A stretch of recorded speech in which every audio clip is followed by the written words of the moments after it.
السلام عليكم ورحمة الله وبركاته. السلام عليكم ورحمة الله وبركاته. الحمد لله الذي تفرد بالعز والقدرات والعظمات والكبرياء والجمال. نحن لا نحصي ثناء عليك كما أثنيت لنفسك. أنت رب العباد وأنت رب المستضعفين وأنت سند العاجزين. والصلاة والسلام على سيدنا محمد وعلى آله وصحابه ومن تبعهم بإحسان إلى يوم الدين. أما بعد، رب اشرح لي صدري ويسر لي أمري واحلل عقدة من لساني يفقهوا قولي. سبحانك لا علم لنا إلا ما علمتنا إنك أنت العليم الحكيم. Ndugu zangu wa Kiislamu na ndugu zetu katika Adam ambao bado hawajabahatika kwa Uislamu, kwanza kabisa tunamshukuru Mwenyezi Mungu Subhanahu wa Ta'ala, Mola ambaye aliumba mbingu na ardhi na vilivyomo vinavyoonekana na visivyoonekana. Vile vile tunapenda kumtakia ziada ya rahma kiongozi wa umma Bwana Mtume Muhammad sallallahu alayhi wasallam pamoja na ahali zake na masahaba zake kwa ujumla na Waislamu wote walio hai na waliotangulia. Insha Allah Mwenyezi Mungu atupe kila la kheri na akatuingize peponi kwa rehema zake. Ndugu zangu, tunaendelea na muhadhara wetu, na leo ikiwa ni takriban siku ya 4, tukiwa tumebakisha masiku machache ili tuwe ni wenye kumaliza hadhara hii katika kijiji hiki. Kama nilivyozungumza siku ya kwanza, muhadhara wetu una maunganiko ya vitu vikubwa vitatu, na leo narudia ili kusisitiza. Kwanza ni da'wa kwa maana ya kukumbushana, pili dua kwa maana ya maombi, na tatu ni dawa kwa maana ya matibabu. Hivi ndivyo vitu tunavyosafiri navyo katika mkutano wetu huu. Lakini kama ilivyokuwa ada, kabla hatujaingia katika kitu cha pili na tatu, kwanza tunakumbushana ili nyoyo zetu zipate kuwa sahihi, nyoyo zetu zipate kuwa sawa sawa. Mwenyezi Mungu Subhanahu wa Ta'ala amenukuu maneno ya watu ukisoma katika surati al-Baqara, waliokuwa zamani kabisa katika kumuomba Mwenyezi Mungu Subhanahu wa Ta'ala. Na msingi wa kumuomba Mwenyezi Mungu Subhanahu wa Ta'ala ndio msingi wa ibada. Ad-du'au mukhlil ibada, kwamba dua ndio msingi wa ibada. Na Mwenyezi Mungu ametuamrisha, ametuambia ud'uni astajibu lakum, niombeni, mkiniomba mimi nitakuwa ni wenye kuwajibu nyinyi. Allah Subhanahu wa Ta'ala anataka sisi tumuombe. Lakini swali la kujiuliza, ma lana nad'u fala yustajab lana? Mbona tunamuomba sana Mwenyezi Mungu dua, lakini dua zetu si zenye kujibiwa? Kwa nini? Kuna kisa mashuhuri cha mmoja katika wanachuoni wakubwa waliopita katika zama zilizopita, aliyekuwa akiitwa Ibrahimu ibn Adham, ambaye mwanachuoni huyu alikuwa ni mwanachuoni wa Kimisri, na Mwenyezi Mungu alimjalia mwanachuoni huyu alikuwa ni miongoni katika wanachuoni wenye fedha, walikuwa ni matajiri. Miongoni katika masiku iliyopelekea mpaka akawa anasafiri kwa sababu ya kufanya kazi ya da'wa, siku moja katika ardhi ya Misri alikuwa amelala gorofani. Wakati amelala gorofani ikanyesha mvua kubwa sana. Wakati inanyesha mvua kubwa, yuko kitandani akiwa amejifunika kutokana na baridi, akahisi hofu kutokana na mvua na upepo uliokuwa ukipiga, hakupata usingizi. Akaamua kuteremka chini ili kutembea katika maeneo ya nyumba yake kuangalia kuna kitu gani baada ya kupita upepo mkali. Nje ya nyumba yake alimkuta masikini akiwa amelala pembeni ya nyumba yake. Mvua inanyesha, upepo unapiga, na baadhi ya cheche za maji zinamwangukia maskini yule katika miguu, lakini maskini yule hana habari ya kile kinachotokea, yupo katikati ya usingizi mzito, hali ya kuwa pahala alipolala si salama. Akasema hii ni siri ya Mwenyezi Mungu Subhanahu wa Ta'ala. Mimi tajiri na mali na kila kitu, nimelala sehemu nzuri, chumba kizuri, kitanda kizuri, kina godoro, nimejifunika, lakini nimeshindwa kupata usingizi kutokana na mvua. Lakini huyu masikini hana chochote, kajifunika ngumi, lakini Allah Subhanahu wa Ta'ala akampa usingizi mzito, tena hajui hata kinachoendelea katika mji. Hii ni siri kubwa ya Mwenyezi Mungu Subhanahu wa Ta'ala katika ugawaji wa riziki, na siri ya Mwenyezi Mungu Subhanahu wa Ta'ala katika ugawaji wa afya. Na ndio maana Mtume Muhammad sallallahu alaihi wasallam, miongoni katika dua ambazo alimuomba Mwenyezi Mungu Subhanahu wa Ta'ala, alimwambia Mwenyezi Mungu, nas'aluka al-afwa wala afya. Mwenyezi Mungu, nakuomba katika dunia hii, kwanza unisame, jambo la pili unipe afya. Ndugu zangu, afya ni katika neema ya Mwenyezi Mungu Subhanahu wa Ta'ala. Yuko mzungumzaji anasema, idha kunta dha ni'matin fari'iha fa innal ma'asi tuzilu neema, kwamba unapoipata neema mwanadamu ichunge neema ile.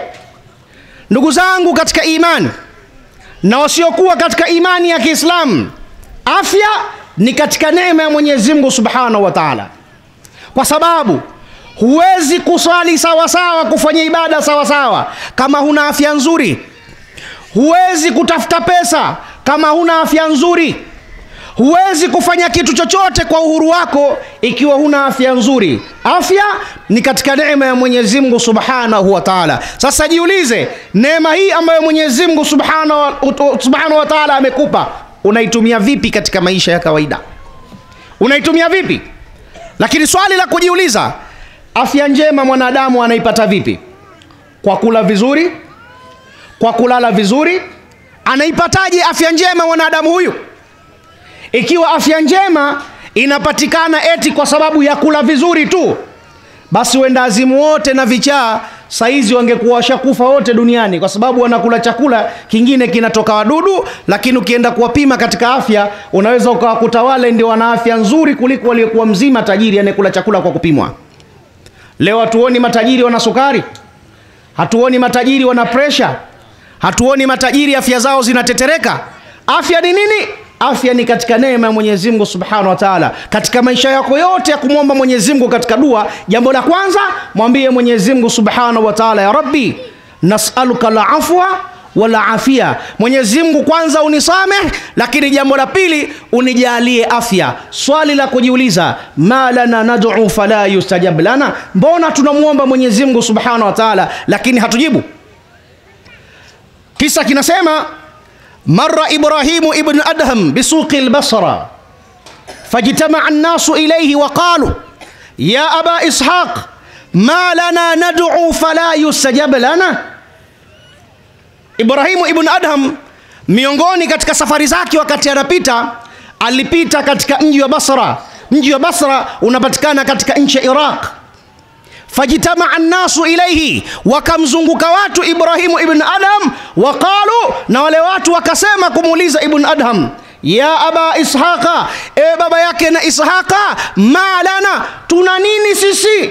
Nad'u, tunamuomba Mwenyezi Mungu dua kila siku, Rabbana atina fi dunya hasana, Mungu tupe mema ya dunia, ndio kwanza maisha yanazidi kuwa magumu. Ya Rabbi tujalie kitu fulani, ndio kwanza kila kitu kinaharibika. Malana, tuna nini sisi? Nad'u, tunamuomba Mwenyezi Mungu, fala yustajab lana, lakini Mungu mbona hatujibu? Tuna tatizo gani? Ibrahimu ibn Adham akawaambia, lianna qulubakum ma tatba asharatin ashiya, hakika nyoyo zenu zimekufa kwa mambo 10. Kutokana na mambo 10 haya mkiwa nayo, basi mtamuomba dua Waislamu Mwenyezi Mungu kila siku, mambo yatazidi kuwa magumu, kwa sababu mna kasoro ya mambo 10. Mambo hayo ni gani? Al-awwal, jambo la kwanza, araftumullaha wa lam tuaddu haqqahu, jambo la kwanza mmemjua Mwenyezi Mungu Subhanahu wa Ta'ala nyinyi, lakini Mungu hamkumpa haki yake. Sote ukituuliza katika Waislamu, nani Mola wako? Mtu atakwambia ni Allah. Jiulize, haki yako wewe mwanadamu kwa Mwenyezi Mungu umeitimiza? Haki ya Allah kwa mwanadamu kwako kashaitimiza? Kakufanya wewe kuwa mwanadamu, akakupa akili timamu, akakuleta duniani, akakujalia kuwa Muislamu. Lengo la Mwenyezi Mungu kukuleta ufanye ibada. Jiulize, katika muda wa masaa 24 katika kipindi kilichopita mpaka hivi sasa, Muislamu umefanya ibada? Jiulize katika hilo. Tumemjua Mwenyezi Mungu Subhanahu wa Ta'ala, lakini Waislamu kwetu sisi imekuwa kufanya ibada ni mtihani. Lau kama Waislamu tungesimama katika kufanya ibada kiukweli, kwa maana ya kufanya ibada, hata hizi nyumba zetu za ibada tulizokuwa nazo zingekuwa ndogo kutokana na wingi wa Uislamu kuingia katika nyumba za Allah Subhanahu wa Ta'ala. Kwa hili tutamuomba sana Mwenyezi Mungu Subhanahu wa Ta'ala, lakini dua zetu hazitokuwa ni zenye kujibiwa kwa sababu tumemjua Mungu lakini hatukutimiza haki ya Mwenyezi Mungu Subhanahu wa Ta'ala. Hili ni jambo la kwanza. Jambo la pili, za'antum tuhibbuna Rasulullah sallallahu alayhi wasallam wa taraktumu sunnata, kwamba nyie mnadhani mnampenda mtume. Kila mtu akitajwa mtume anafurahi, akitajwa Nabii Muhammad tunasema sallallahu alayhi wasallam, lakini huyu mtume hatumfuati. Tunaishi kiyahudi, tunalala kipagani, tunaamka kikafiri. Leo Muislamu, si jambo la ajabu kumkuta Muislamu katika kijiji kama hiki ana kilabu cha pombe, wala si jambo la ajabu kukuta katika kijiji kama hiki Muislamu yeye ndo wa kwanza katika mabala yote yanayoanzishwa, yeye ndo kiongozi. Usishangae tunajifanya tunampenda mtume, lakini huyu mtume sisi hatumfuati. Ikiwa tutaishi katika mazingira haya, tutamuomba Mwenyezi Mungu Subhanahu wa Ta'ala madua ya kila siku, lakini hatutokuwa ni wenye kujibiwa.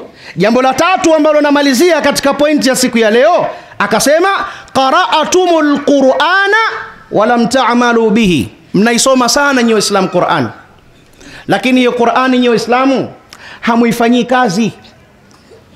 Mnasoma sana Qur'ani Waislamu, lakini Qur'ani hiyo hamuifanyii kazi. Ndugu zangu, Qur'ani haikuletwa kwa sababu ya kusomwa tu. Qur'ani ndani yake kuna amri, kuna sheria na kuna hukumu ndani yake. Leo tujipime kwa kitu kidogo sana. Kuna aya katika Qur'ani Mungu anasema, Bismillahirrahmanirrahim, ara'aita alladhi yukadhibu bid-din fadhalika alladhi yad'u al-yatim wala yahuddu ala ta'ami miskin.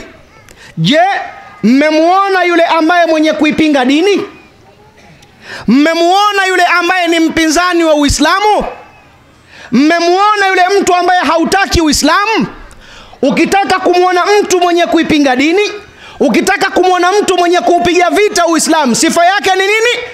Fadhalika alladhi yad'u al-yatim. Huyo ni yule ambaye hajishughulishi katika kuwatizama mayatima, katika kuwachunga mayatima, katika kuwalea mayatima. Ukimwona mtu hashughuliki na mayatima na anawajua hawa mayatima, huyo ni miongoni katika watu wenye kupinga dini. Katika mizania, mtu mwenye kuipinga dini maana yake huyo anakuwa ni kafiri. Ukitaka kujijua wewe umetoka katika Uislamu, fadhalika alladhi yad'u al-yatim, ni yule ambaye hajishughulishi katika kuangalia mayatima, katika kuwatunza mayatima. Tujiulize Waislamu, katika mji wetu huu hakuna watoto wadogo waliofiwa na baba zao? Wapo hawapo? Maisha yao wengine ni mazuri au mabaya? Sisi Waislamu kama Waislamu tumekuwa na nafasi gani ya kuangalia watu hao? Ndugu zangu, hakuna jambo linaloumiza kama kuondokewa na baba ambaye ndiye kiongozi katika familia na kuacha mtoto aliyekuwa mdogo hajafika katika umri wa baligh, mtoto akabaki kuwa yatima. Allah anasema, waliyakhsha alladhina law taraku min khalfihim dhurriyatan dha'afa khafu alayhim falyattaqullaha waliyaqulu qawlan sadida.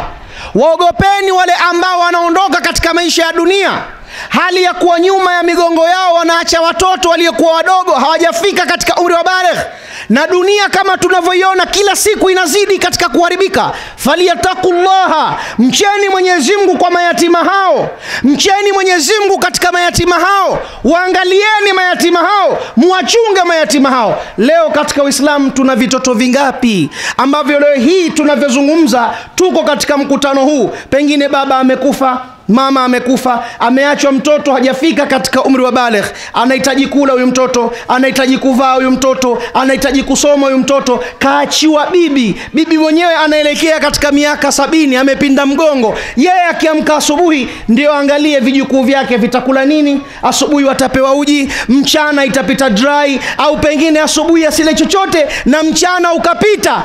Kinachosubiriwa ni baina ya magharibi pale ndo atakwenda kutengeneza maharage na wali, mtoto yule ndo anakuja anapewa, alafu kile ndo kinakuwa chakula cha kumfidia mpaka kesho mida kama ile. Wangapi sisi Waislamu tuko wapi?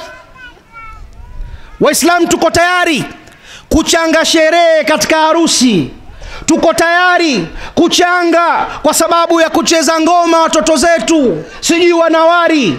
Tuko tayari kuja kuweka vigodoro siku 3, kitu ambacho hakina faida yoyote, kwa sababu ya kutaka kusherekea. Tuko tayari kuchangishana wengine mpaka 300,000, 400,000 kwa sababu mtu anasherekea birthday, eti birthday siku yake ya kuzaliwa, anajitahidi kuchangisha kadi apate pesa ili apate kushangilia siku yake ya kuzaliwa, hali ya kuwa katika mtaa kuna vitoto ukitizama mavazi yao tu waliovaa, hususan kama huku, unaona kabisa mtoto huyu hali yake ni mbaya. Leo kuna watoto wanalala katika maboksi. Leo kuna watoto hivi tunavyozungumza hawajui wakishatoka hapa watakula nini. Wakimwona bibi anaingia jioni mida kama hii ndio wanafurahi, kwa kuona bibi amebeba pengine kifurushi, kikienda kufunguliwa kifurushi kile kina mihogo ile haina chumvi, haina sukari, itakuja itachemshwa, wajukuu watakula, watakunywa na maji, na wanamshukuru Mwenyezi Mungu Subhanahu wa Ta'ala, alhamdulillah. Na kama mwezi wa Ramadhani ndio inakuwa iftari hiyo, na daku ndio linakuwa hilo, na siku inayofuata watu wanaendelea na saumu. Sisi Waislamu tuko wapi wa kuonea huruma watu kama hawa? Kama hatutokuwa na huruma kwa watu kama hawa, tutamwomba Mwenyezi Mungu usiku na mchana, dua zetu ndugu zangu katika imani hazitokuwa ni zenye kujibiwa. Leo hakuna watu waliokuwa dhaifu kama mayatima Mwenyezi Mungu Subhanahu wa Ta'ala. Miongoni katika masiku, mimi binafsi nikiwa na wahadhiri wa Kiislamu, nilipata nafasi ya kutembea katika nchi ya Kenya, katika mji wa Malindi. Katika mji ule wa Malindi nilifika, kuna hoteli moja inaitwa Kenya Mpya. Katika chumba cha jirani palikuwa na dada wa Kiislamu, kila muda wa swala unapofika anachukua udhu, unamkuta anasali. Lakini chumba chake kila baada ya masaa kadhaa wanaingia wanaume, wanatoka. Sisi tunatazamana naye katika chumba, wanaingia wanaume, wanatoka. Sisi tukajiuliza huyu dada anafanya kazi gani kinyozi? Maana watu wanaingia na kutoka tu, tena wanaume. Mwenzangu mmoja Sheikh Rajabu akapata nafasi ya kumuuliza, akamuita, akamwambia tunakuwa na dada wa Kiislamu, unavaa hijabu, unavaa nikabu, hebu tuambie kuna kitu gani, unafanya biashara gani, labda tuweza kuunga mkono, lakini tuna mashakili, chumba chako wanaingia wanaume na kutoka, vipi? Yule dada ilifikia pahala akalia sana kwa kwikwi, akasema midhali mmeniuliza kaka zangu, nitawaambia mimi niliolewa, na niliolewa nikabahatika kuwa mke wa pili. Nilitoka kwetu Somalia katika vita, nimekuja katika ardhi hii, sina ndugu, sina jamaa. Kwa hiyo nimekuja hapa baada ya kuolewa, nikabahatika kupata watoto 3. Baada ya kupata watoto 3 wale, mume wangu akaja akafa. Ndugu wa mume wakanitenga, wakachukua mali zao pamoja na mali zangu, wakaniacha mtupu kama nilivyo. Na watoto wangu wakasema hawatambui watoto hawa 3. Mimi ndio baba, ndio mama. Nimepita kwa Waislamu kuomba msaada wanisaidie, alau niweze kupata chakula au msingi wa biashara. Pesa wanaonigaia Waislamu ni ndogo katika kunichangia, na watoto bado wanakula. Najikuta wakati nasubiria nyingine, hii imeshakwisha. Kwa hiyo Waislamu wameambizana, mimi ndio mchezo wangu, napewa pesa nyingi, sifanyi biashara. Hivyo wamenitenga. Watoto wangu 3 wanahitaji kula, wanahitaji kuvaa na wanahitaji kusoma. Kwa hiyo nilichoamua baada ya kuyaona haya yote hayatimii, nimeamua kuitumia tupu yangu ili nipate kuwalisha mayatima Mwenyezi Mungu Subhanahu wa Ta'ala. Leo katika umma wa Kiislamu wapo watoto yatima, inafikia pahala mama zao, yani hawali wale watoto mpaka mama zao waende wakajiuze. Kula yao ni haramu kupitia katika tupu ya mama zao. Vaa yao ni haramu kupitia katika tupu ya mama zao. Soma yao ni haramu kupitia katika tupu ya mama zao. Sisi Waislamu tuko wapi? Sisi Waislamu tuko wapi katika kuyaangalia haya? Hatujawa sisi ni miongoni katika wapinzani wa dini? Leo hii kama yatima hukumwangalia wewe, ataangaliwa na nani? Ikiwa wewe hutomfanyia stara yatima, atafanyiwa na nani? Na ndugu zangu, nasema usijioni hapa ulipo, hebu pata picha ndogo tu. Kila mmoja katika sisi mwenye watoto anajua uzito wa mtoto na mapenzi ya mtoto yakoje. Mwanao akiumwa, unaombea yale maradhi aliyokuwa nayo mwanao, bora uumwe wewe lakini mtoto wako asiumwe. Kweli si kweli? Mtoto wako akiumia, kama kajikwaa akatoka damu, nafsi inauma, unatamani maumivu yale uyapate wewe lakini mtoto wako awe salama. Hakuna asiyempenda mtoto wake hapa. Hebu pata taarifa, pata habari kwamba huyo mwanao uliokuwa naye unempenda uwe umekufa, awe ananyanyaswa, alafu watu waje katika kaburi lako wakwambie, mama Aisha, bwana Abdallah, yule mwanao Aisha uliyemwacha sasa hivi ndio amekuwa kwenye dhiki kubwa. Leo inafikia pahala wapo watu katika familia za Kiislamu, kwa sababu Waislamu tumesahau kuwatazama mayatima. Inafikia pahala ukitembea katika miji, mabinti wadogo ambao wamekosa malezi, wamekosa huruma ya Waislamu, leo ndio wanaongoza kwa kufanya umalaya katika miji. Fanyeni tathmini, mimi nishaona. Leo ukienda katika baadhi ya maeneo, inafikia pahala ukifika katika nyumba za wageni wanakwambia kabisa, unataka mzigo au hutaki?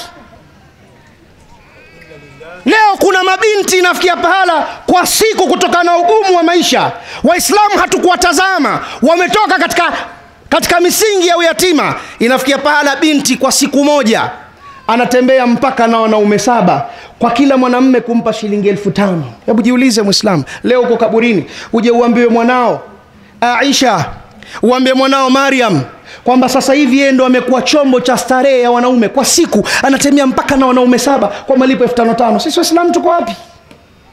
Hatujisikii uchungu katika hayo? Umma wa Kiislamu uko wapi kuweza kuwasaidia hawa? Naomba watoto waondolewe, wawekwe nyuma kule. Tuko wapi sisi Waislamu? Haya ndio mambo ya msingi ambayo Waislamu tunapaswa kukaa na kukumbushana. Haya ndiyo mambo ya msingi ambayo Waislamu tunapaswa kukaa na kushauriana. Tufanye nini Waislamu? Tutoke hapa tulipo tuende mbele. Crusaders wasiokuwa katika sisi wanatumia advantage hii. Wameanzisha mashirika mbalimbali kuwasaidia watu hao. Hebu pata picha, Muislamu kachukuliwa yatima wa Kiislamu, akasomeshwa kuanzia nursery school, primary school, secondary school, mpaka akaja university, kwamba ni Muislamu, lakini nyinyi Waislamu hamkushughulika chochote katika misikiti yenu na katika umoja wenu wa Kiislamu. Kasomeshwa na kanisa tokea yuko mdogo mpaka kafika university, kaja kapata masters zake, kapata uongozi. Swali linakuja, kawa kiongozi katika serikali, kaja Muislamu ana shida na kaja Mkristo ana shida, au ana ugomvi wa kugombea kiwanja, unategemea huyu haki ataipeleka wapi? Kwa aliyomsomesha. Wewe utakachobaki utasema Muislamu mwenzetu bwana, lakini kapindisha sheria. Hakuna kupindisha, mmemsaidia nini? Hatuyaoni hayo Waislamu. Sisi kila miaka Waislamu tunagombea mwezi, tunagombea maulidi, tunagombea ndevu, tunagombea kukata suruali. Ndio vitu tunavyovigombea sisi, tunavyoviona vya msingi, lakini vile ambavyo vyenye kutengeneza dini hatuna mpango navyo. Leo kuna mambo Waislamu ambayo tunahitaji tujadiliane. Mathalan, tukiacha uyatima, kuna kitu kingine kinauma kama mke? Kipo kitu kinauma kama mke? Mke anauma. Unataka awe wako peke yako. Kina mama mtatuua, tunawapenda kweli. Kwa hiyo msitoke, mbaki nasie tu waume zenu. Mkienda pembeni, usishangae kusikia mtu kaua. Hasira za kuchukuliwa mke. Sasa leo tujiulize Waislamu, kwa hapa tulipo, pima baina ya Waislamu na wasiokuwa Waislamu. Leo Waislamu ukitupigia mahesabu kwenye maendeleo katika jamii, sisi ni watu wa nyuma. Kubali kataa, huo ndo ukweli. Wenzetu wana vyuo vikuu vingi, wana mashule mengi, mahospitali ndio usiseme. Leo kuna wake zetu hapa tumewavalisha majilbabu kiasi kwamba anaonekana macho tu. Hata ukikaa nyumba ya jirani unasikia sauti tu ndio unajua sauti ya mkeo fulani, lakini sura hujapata kumuona. Tujiulize sasa, wake zetu wakipata ujauzito, wakitaka kwenda kujifungua, una uwezo wa kusema kwamba mimi sitaki mke wangu azalishwe na daktari mwanamke, nataka azalishwe na mwanamume, nataka azalishwe na mwanamke? Ubavu unao? Unao? Hivi kuna kitu kinachouma kama mkeo kufunuliwa mbele wewe unaona? Kuna kitu kama hicho? Hivi ili na kuzungumzia ndevu na suruali, lipi ambalo linaumiza sana? Tujiulize si Waislamu katika hilo. Tena imefikia pala mpaka wanawake wenyewe sasa hivi wakienda kuzalishwa anapenda azalishwe na daktari mwanamume kuliko kuzalishwa na mwanamke. Hawa kweli si kweli? Wanasema wanawake wenzao wananyodo, wanawasema sana, lakini wanaume ndio wanajua kubembeleza. Wewe Muislamu mwenzangu ujisikii wivu tu, mkeo anakwenda kupimwa PV na daktari, anamuingiza vidole kuangalia mtoto kateremka sentimita ngapi. Mkeo na mwanamume mwenzako. Hatujisikii wivu sie? Hivi kwa jinsi tulivyo sisi Waislamu Tanzania peke yake, hatuna uwezo sisi Waislamu wa kujenga hospitali? Hatuna. Hebu nenda kaa barabarani, angalia matajiri wakubwa Tanzania 10 ni kina nani? Ni Waislamu. Ukienda kwenye mabasi usiseme. Ukienda Muhammad Trans sijui Waislamu, Al Saidi sijui Muislamu, sijui ukienda Takrimu Muislamu, Tashrifu utakuta Muislamu, Abudi Muislamu, Islamu sijui Uislamu. Ukienda Sita Hamidi, zaidi ya 70 mpaka 80 ya makampuni ya mabasi Tanzania ni Waislamu, na ndio matajiri wakubwa. Lakini Waislamu tuko tayari kufadhili mambo ya kipuuzi. Leo tazama timu zote kubwa unazozijua wewe, Simba, Yanga, Azam, wanaozifadhili ni matajiri wa dini gani? Unasikia mtu anaitwa Muhammad anakuambia mimi nalipa mshahara kwa mwaka peke yake nalipa bilioni 4. Bilioni 4 analipa wachezaji tu, kina Chama hata kutawadha hawajui, udhu hawaujui, hawa ndo wanakuja wanalipwa bilioni 4 per year.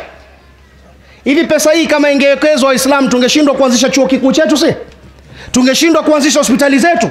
Tungeshindwa kuanzisha maternity wards katika kila baadhi ya maeneo kwa kata, au tukasema tunaanzisha pengine kiwilaya au kimkoa kwamba hapa atakuwa anastiriwa kina mama wa Kiislamu, wapatikane madaktari wa Kiislamu wa kuwazalisha tu wanawake? Yako wapi haya? Sisi tunaangalia ndevu. Mtu anakuja anatoa fatwa Dr. Sule anasema usipokuwa na ndevu finari jahannam khalidina fiha abada. Kweli? Hivi Mungu anipeleke motoni kwa sababu ya ndevu tu? Yaani ni swali nifunge nitoe zaka kwa sababu sina ndevu tu basi ndio niende motoni? Kweli? Basi kama hivyo Fidel Castro na Bob Marley wanatesa, maana walikuwa na midevu ya hatari wale mabwana. Yaani vitu vya kutengeneza hatutaki, tunataka vitu vya automatic. Hivi ndevu sikuamua tu kwamba mimi nafuga sasa ndevu suna, sisi zinakuja zenyewe? Kwani kuna kitu unachochoma choma kuziweka mpaka ndevu zitoke? Ukiamua tu kwamba bwana miezi 2 hii mimi sinyoi natimiza sunna ya ndevu, sisi zinakuja zenyewe? Mbona hivi vya kutengeneza wenyewe sasa ndo hatutaki? Ndugu zangu, nakuhusieni pamoja na kuhusia nafsi yangu, tuyafanye yote hayo, lakini tujitahidi katika kuangalia mayatima, tujitahidi katika kuangalia wajane, tujitahidi kuangalia katika watu wasiojiweza. Na ndio maana taasisi yenu ya Islah Islamic Dua Center, miongoni katika vitu tulivyovifanya ni kuwasisitiza watu waliokuwa sehemu mbalimbali katika dunia waje tuweze kusaidizana hata kwa kidogo tulichokuwa nacho. Kwa kuanza na mavazi si jambo baya, lakini mengine tutapeana nguvu taratibu taratibu. Tutakapokuwa na uwezo mkubwa tutayafanya yaliyokuwa makubwa zaidi. Kikubwa tunachoomba kutoka kwenu Waislamu, mtuombee dua, tusemeni insha Allah. Na taasisi inalea mayatima takriban 25. Kuna yatima mtihani. Mimi juzi wakati nakuja hapa na Dr. Sule, kuna mama mmoja Tabora pale mjini alikuja akaja kuthibitisha anachukua mmoja katika mayatima tuliokuwa tunawalea. Anasema huyu mimi namchukua, mtoto mdogo sana, akasema huyu namchukua na kwenda kumlea mimi nyumbani kwangu. asikae tena katika kituo, namchukua na kaa naye kama mtoto wangu katika nyumba. Nitakachokula ndicho atakachokula, watakachovaa wanangu ndicho atakachovaa yeye. Mimi nikatizama, nikavuta fikra, wallahi machozi yalinitoka nilipomwangalia yule mtoto. Hajui dhiki aliyokuwa nayo. Na ndio maana Sheikh Ali Komorian aliandika kasida vile vile ya kuzungumzia mwanadamu katika kuondoka na hatimaye kuweza kuacha mayatima. Sheikh Ali Komorian alisema, usisikitike Mola alilo kadiri, usihuzunike asa kheri tajiri. Usisikitike Mola alilo kadiri, usihuzunike asa kheri tajiri. Taala jalia anakupima imani, nyamaza kulia usikushinde mtihani. Alokadiria wakuzuia ni nani? Moyo mvumilia na kheri iko njiani. Atakalo manani huwezi kulikimbia, wakuzuia nani? Mola alokutakia.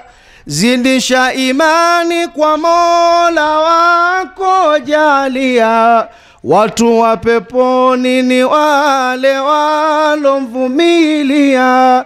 Usisikitike Mola alilo kadiri, usihuzunike asa kheri tajiri. Sheikh Ali Komorian alikuwa anawazungumzia watoto mayatima na watu wenye kuondokewa na wazazi wao na watu wenye kuondokewa na watu wao wa karibu, kwamba usisikitike Mola alilokadiri, usihuzunike asa katika hayo yaliyokuja kuna kheri ndani yake.